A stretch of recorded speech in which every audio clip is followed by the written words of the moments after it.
आर्थिक स्वाधीनता पाई गोटे बहुत सरल धारणा बुझिबा निहाती जरूरी। एहा काहार भी भविष्यत को संपूर्ण बदलाई दे पारे। आउ सेटा हेउची एसेट एवं लायबिलिटीज भितरे थिबा प्रकृत पार्थक्य को जानिबा। चालंतु गोटे एमिति प्रश्नरू आरंभ करिबा जहा बधे टिके चिंतारे पकई देई पारे। सतरे कोन आम घर गोटे आसेट? आम भितरु बहुत लोक भाबंती जे अधिक दरमा पाइले ही धनी हेई हबो, किंतु जानती एई चिंताधारा ही जीवन सारा गोटे आर्थिक जालरे फसई रखिपारे। एही जो पारंपरिक रास्ता अछि जेउथिरे आमे केवल रोजगार उपरे ही ध्यान देउ, एहार अर्थ हेला जीवन सारा टंका पाई काम करिबा, जेमिति कि गोटे चक भितरे घुरुथिबा भଳି। एठी मूल कथाटा कोन जानते? केते टंका रोजगार हेउची सेटा बड़ कथा नुहे, बरং सेथुरु केते टंका पाखरे रहुची सेटा ही प्रकृत संपद।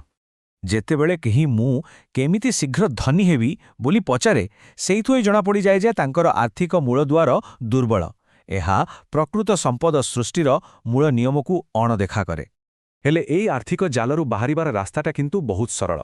एहा दुईटी शब्दर एक नुआ और शक्तिशाली संज्ञा भितरे लुचि रहिछि। लोक माने आर्थिक समस्या रे पड़िबार सबुठु बड़ कारण हेला सेमाने लायबिलिटी को ही एसेट बोली भाबी नियंती। एही भूल बुझामणा ही सबुठु बड़ बाधा। तेबे रिच डैड दर्शन अनुसारे एहार संज्ञा एकदम सीधा सड़क। जदि कोनोसी जिनिस पॉकेट को टंका आणुछि ताहा ही एके एसेट। आउ ठीक तार उल्टा, जदि कोनोसी जिनिस पॉकेटरू लगातार टंका बाहर करूछि तेबे सेइटा हेला लायबिलिटी, तार दाम जेते भी ही थाउ ना काहेके। आसंतु एइटा को गोटे सीधा उदाहरण रे बुझिबा। भाबंतु गोटे भड़ा घर अछि जोटु प्रति मासरे टंका आसुछि, सेइटा हेला एसेट। हेले आउ गोटे पटे गोटे कार जहार किस्ती, तेल खर्च आउ मरामती पाई टंका जाउछि, सेइटा हेला लायबिलिटी। ठीक अछि, तेबे एही नुआ बुझामणा आमा आर्थिक रणनीति को केमिति संपूर्ण भावे बदलाई देउछि, चलंतु देखिबा। गोटे मिनिट पई भाबंतु तो जदि आजिठु काम करिबा बंद करि दिया जाए तेबे टंका पॉकेट को आसीबो ना पॉकेटरू जीवो? एही गोटिए प्रश्नर उत्तर रे ही लुचि रहिछि एसेट और लायबिलिटी रो प्रकृत परीक्षा। एठी देखंतु दुईटा पूरा अलगा अलगा मानसिकता। गोटिए पटे लोके केवल दरमा बढ़ेबा पाई काम करंती, आउ अन्य पटे किछि लोक नुआ एसेट तयारी करिबा उपरे ध्यान दियंती। फल कोन हुए? प्रथम रास्तारे सारा जीवन टंका पाई काम करिबा को पड़े, और द्वितीय रास्तारे टंका निजे आम पाई काम करे। तेबे प्रकृत एसेट कहिले कोन बुझाए? देखंतु एमिति जिनिस जहा पैसिव इनकम दिए, जेमिति कि भड़ारू आसुथिबा आय, लाभांश देउथिबा स्टॉक किंबा कोनोसी व्यवसाय, एसबु ही प्रकृत आर्थिक स्वाधीनतार मूलदुआ। तेणु एठी सबुठु बड़ कथा हेला आम फोकस को आय उपरु हटेई एसेट तयारी करिबा उपरे लगेबा।